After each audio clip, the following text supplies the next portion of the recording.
सुगेस Keynes technology के कल के वीडियो में हम लोगों ने डिस्कस किया था कि यहाँ पर अभी लॉन्ग टर्म इन्वेस्टर बायर शायद आपको आते देखने को ना मिले। उसके पीछे स्पेसिफिक रीजन यही थे कि मेजॉरिटी ऑफ मार्केट एक्सपर्ट्स और ब्रोकरेज हाउसेस ने अपनी रेटिंग डाउनग्रेड की करी है और टारगेट्स भी काफी ज्यादा कट कर दिए हैं।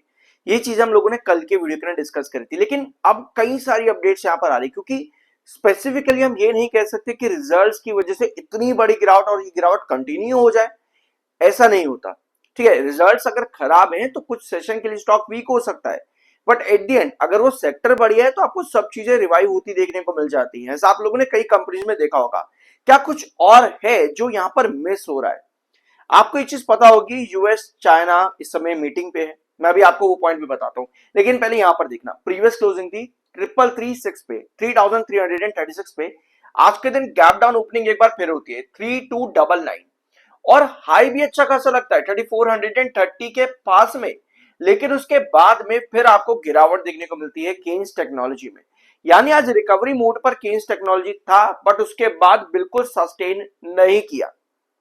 अपडेट्स केन्स टेक्नोलॉजी से रिलेटेड तो अभी फिलहाल नहीं है, ना ही कंपनी के बिजनेस से रिलेटेड है। क्वार्टर फोर के बाद में कुछ ज्यादा केन्स टेक्नोलॉजी में अभी नहीं आया है, लेकिन यूएस चाइना की जो मीट है इसमें चाइना का कहना है that China will open wider. China ने अभी आज से लगभग 2 महीने पहले एक डिसीजन लिया था, मैंने आपको पिछले 3-4 वीडियो पहले बताया भी है केन्स टेक्नोलॉजी के अंदर, कि चाइना जो है अपना एक्सपोर्ट कम करेगा AI chips and AI technology के अंदर। ऑल्दो मैं आपको एक चीज बताऊं कि केन्स टेक्नोलॉजी जो है वो असेंबलिंग का काम करता है, वो डायरेक्टली अभी एक्सपोर्ट नहीं करता या इंपोर्ट्स नहीं करता, वो अभी असेंबलिंग, डाटा असेंबलिंग का काम करता है। इसके बारे में हम लोगों ने डिस्कस किया हुआ है। यानी केन्स टेक्नोलॉजी को ऐसा नहीं है कि अगर चाइना अपना इंपोर्ट या एक्सपोर्ट खोल दे तो उससे कुछ बड़ी टेंशन पड़ेगी, बट कहीं ना कहीं एक छोटा सा एसेंस ये देखने को मिलता है कि असेंबलिंग पर भी अगर चाइना वाइडर और अपने आप को खोलेगा, क्योंकि कितने सैंक्शंस हैं, और अगर इनके बीच में डील इस तरह की हुई है कि ट्रंप जो है चाइना पर से कुछ सैंक्शंस हटाएगा, तो एआई टेक्नोलॉजी एक बड़ा मुद्दा यहां पर निकल करके आ सकता है। एनवीडिया H200, ये अपडेट भी आप लोगों ने सुनी होगी, एआई चिप्स एंड सेमीकंडक्टर से रिलेटेड ये भी अपडेट एक है, तो जो कि यूएस से रिलेटेड है। अब चाइना के साथ में जितनी पार्टनरशिप बढ़ेगी तो वहां पर क्या इंपैक्ट होगा, इसकी वजह से कहीं ना कहीं एक आप कह सकते हो कस्टमर बेस हिला है। यहाँ पर एक पूरा हब जो मार्केट क्रिएट करना चाह रहा था केन्स टेक्नोलॉजी, वो बेस कहीं ना कहीं यहाँ पर थोड़ा सा हिला है। और रिसेंटली गवर्नमेंट ऑफ इंडिया ने भी डिसीजन लिए थे, पीएलआई स्कीम भी देखने को मिली थी इस चीज के ऊपर। तो ये कुछ रीजंस है मुझे पर्सनल लगता है जिनकी वजह से केन्स टेक्नोलॉजी में फर्दर गिरावट देखने को मिल रही है।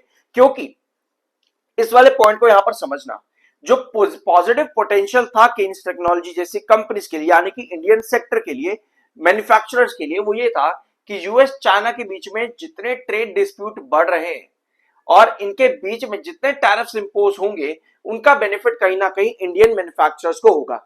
This benefits Indian electronic manufacturing services, that is EMS providers like Keynes, as customers seek alternative। समझे, इनके बीच में, यूएस चाइना के बीच में जितना ट्रेड डिस्प्यूट होगा, यूएस चाइना पर जितना टैरिफ हाई करेगा, उसका बेनिफिट इंडिया के ईएमएस इंडस्ट्री, ईएमएस सेक्टर, जिसमें केन्स टेक्नोलॉजी भी एक काम है, इसके कस्टमर्स को ऑल्टरनेटिव मिल सकता है from China to India and for cans technology as well. But अब टैरिफ्स का तो अभी मालूम नहीं है, ट्रेड डिस्प्यूट्स का तो अभी मालूम नहीं है। कहीं ना कहीं ये अपने जो रिलेशन है उनको रिजॉल्व कर रहा है यूएस और चाइना, और उसका इंपैक्ट हम कह सकते हैं कहीं ना कहीं केन्स टेक्नोलॉजी पर या ईएमएस सेक्टर पर पड़ रहा है। तो इतना कुछ यहां पर हुआ है, और इसको रिसर्च करने के लिए मैंने आपको बहुत शॉर्ट के अंदर बताया सब कुछ। रिसर्च करने के लिए मुझे कम से कम आधा घंटा लगा, अभी बहुत से आर्टिकल्स खोले वगैरह वगैरह। जो इंपॉर्टेंट था कंक्लूजन मैंने खुद निकाला, और जो इंपॉर्टेंट था वो मैंने आपके सामने पैरास के अंदर यहां मेंशन कर दिया है। आई होप ये पॉइंट आप लोग को समझ में आया होगा, तो सब्सक्राइब जरूर कर देना। ठीक है, वैसे आजकल लोग बहुत कंजूसी करते हैं सब्सक्राइब करने में भी। ऑल राइट, सो ये हमारे पास में ब्रोकरेज हाउसेस और मार्केट एक्सपर्ट्स, इन्होंने जैसे ही कंपनी के रिजल्ट्स आए सबने रेटिंग गिरा दी। टारगेट्स बहुत अच्छे थे मार्केट एक्सपर्ट्स के, फॉर एग्जांपल जेफरीज, इन्होंने दिया था बाइंग की रेटिंग, और टारगेट इनका पहले था 4515 का, उसको इन्होंने कट कर दिया और 3970 का कर दिया। ऑल्दो प्रेजेंट लेवल से अभी भी ये ऊपर है, काफी ऊपर है। ठीक है, बट जो इंपैक्ट है वो आपका न्यूज का पड़ रहा है, मैंने आपको बता दिया है। और जेफरीज ने फाइनेंशियल 27 और 28 की अर्निंग एस्टिमेशन यहां पर बता रखे हैं, आप चाहो तो इसको रीड कर लेना।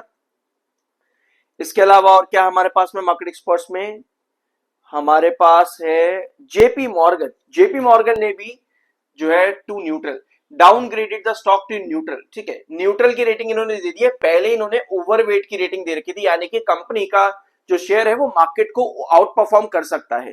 ठीक है, तो ओवरवेट की रेटिंग से इन्होंने न्यूट्रल की रेटिंग कर दिया और टारगेट 6000 से कट करके 4000 रुपए का कर दिया है।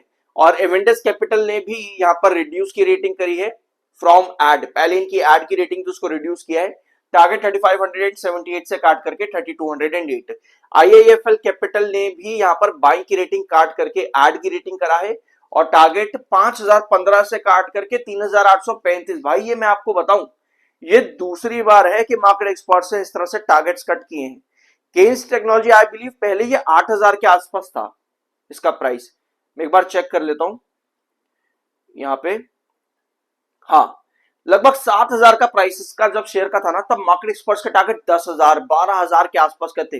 लेकिन जब स्टॉक ने गिरावट दी थी यहां इस टाइम के अंदर, तब मार्केट एक्सपर्ट्स अपने टारगेट 6000 5000 के करे। अब फिर गिरावट देखते हुए मार्केट एक्सपर्ट्स अपने टारगेट यहां पर बदले हैं। तो लगभग 3 बार मार्केट एक्सपर्ट्स के टारगेट यहां पर चेंज हुए हैं, market experts, brokerage houses, rating agencies वगैरह। तो बायर यहां पर अभी है आज के दिन केन्स टेक्नोलॉजी में 2,41,000 सेलर हैं, 4,12,000 इस समय बाहर हैं। टेक्निकली न्यूट्रल है, अच्छा दिख रहा है, 31.3 पे एमएफआई है, 32.9 पर आपका आरएसआई है। अब आज के दिन की जो कैंडल है केन्स टेक्नोलॉजी में, ये भी काफी अच्छी नजर आ रही है। ये कैंडल बहुत बढ़िया दिख रही है अभी के अंदर भी।